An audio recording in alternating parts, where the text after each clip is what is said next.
Before we get into it,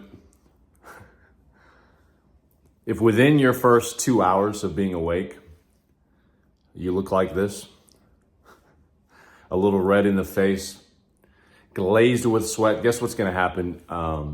You will objectively have a better day.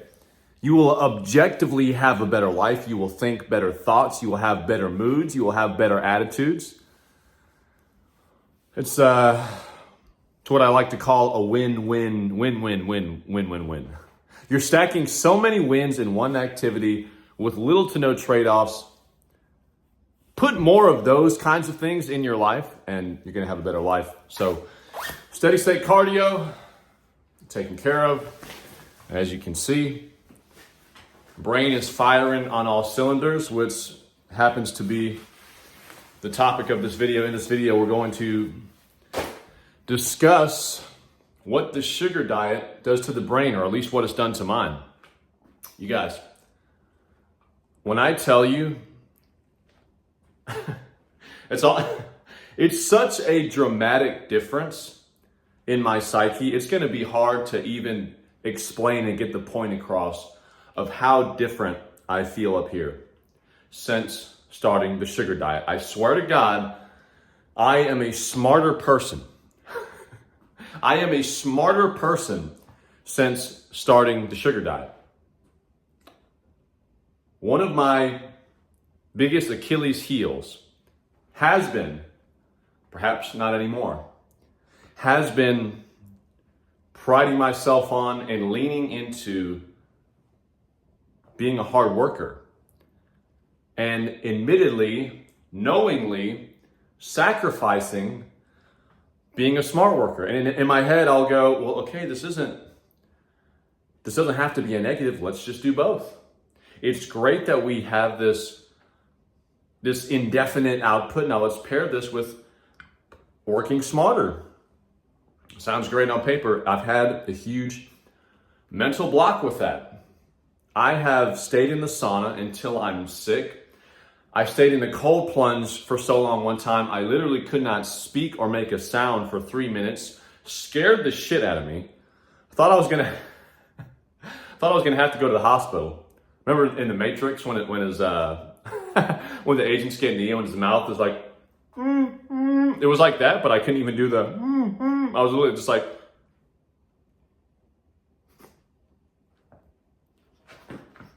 I was freaking out. Now with the sauna and cold plunge being supposed recovery modalities, does that sound like recovery? No, but I got a little bit of OCD. I got all kinds of shit.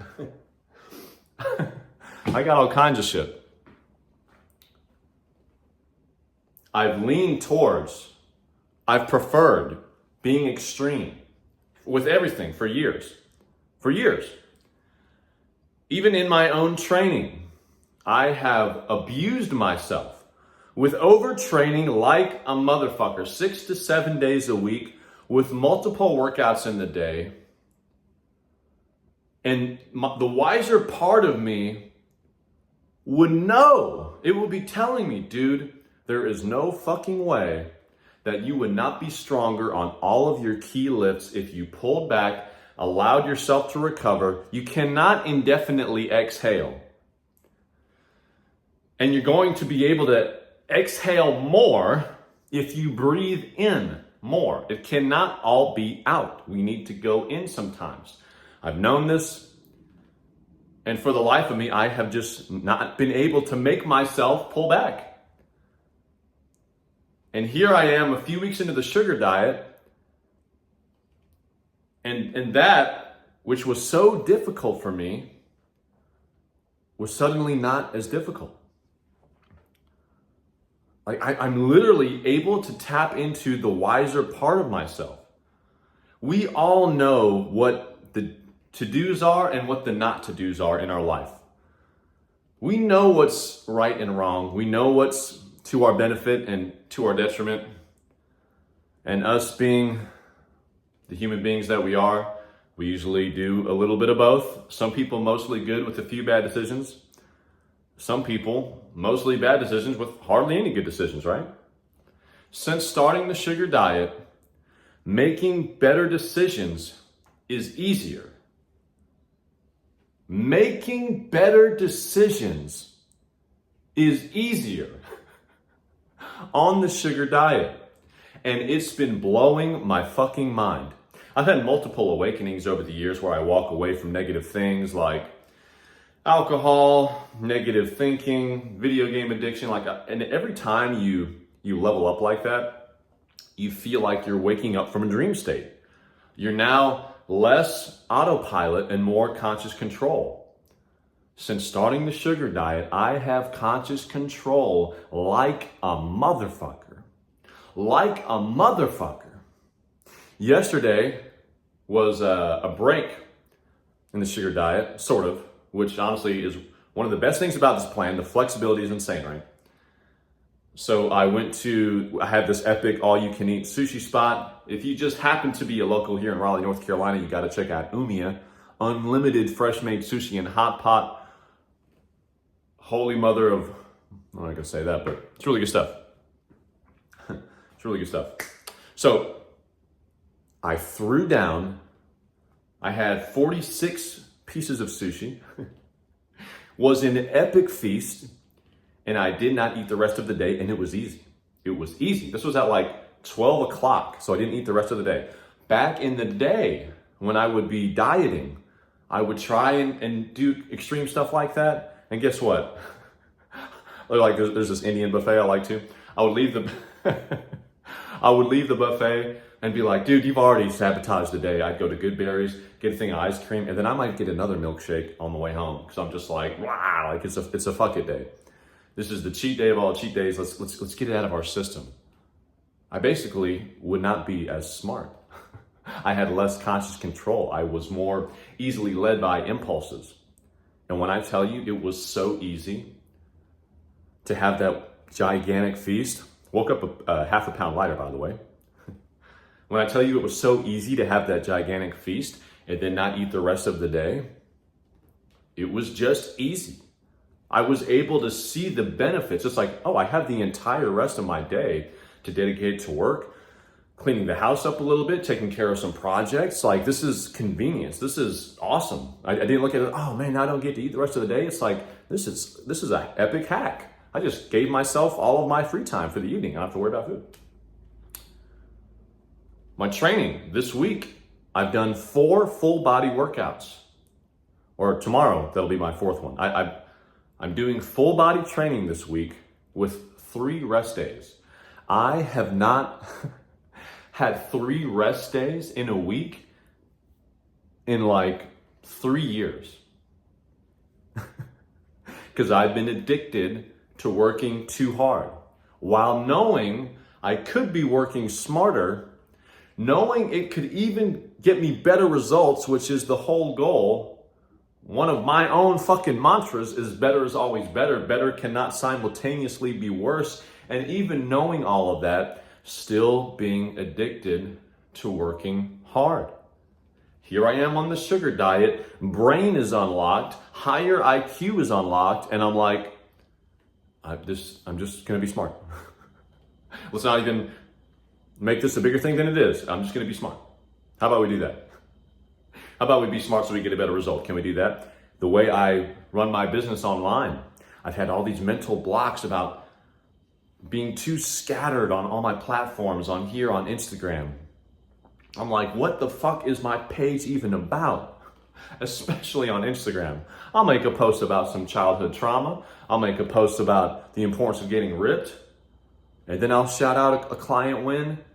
And then I'll go on a rant about something else crazy as fuck. Like, my Instagram page has suffered at the hands of my rapid random absurdity for a while. And again, that's another one where I've known that's probably to the detriment of my page's success and growth and congruence and messaging and branding and all that. And it's like I've been suffering by the hands of my own whims. I'm like, if only there was something I could do. On the sugar diet, I'm like, there is something I can do. I can even continue to speak on all these topics, but it has to be under an umbrella. There has to be this cohesion. It has to all filter down to, and this is why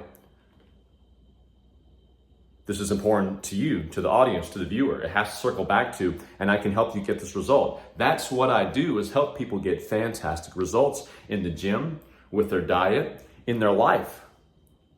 That's what I help people do.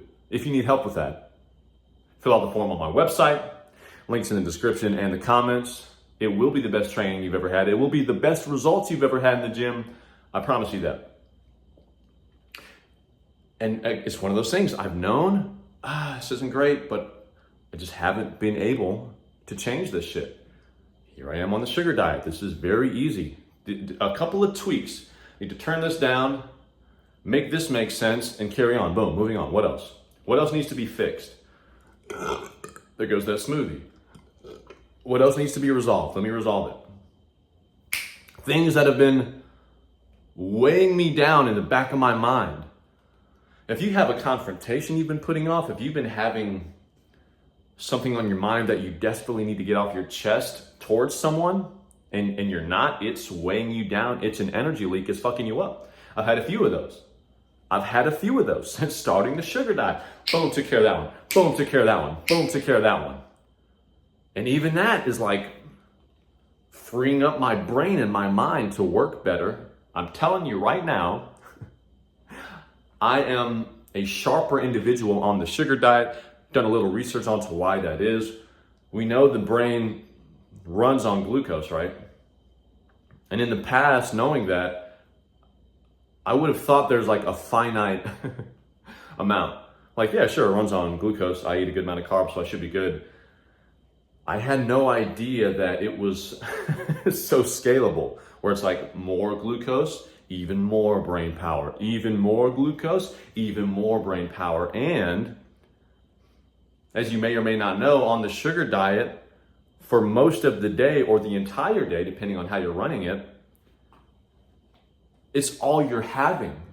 So your digestive system is not having to be spread thin. Let me put out that fire. Let me shuttle these nutrients. Let me figure out what to do with that. You're just mainlining fuel. You're just mainlining performance fuel and brain fuel. It's like a straight line. There's no zigzags. There's no detours. It's a straight line to moving better, having more energy, thinking better. You guys, I hope this video helped. Let me know if you're experiencing similar things. Let me know if you would like to experience similar things, if you're about to jump on this plan. And I'll see you in the next one.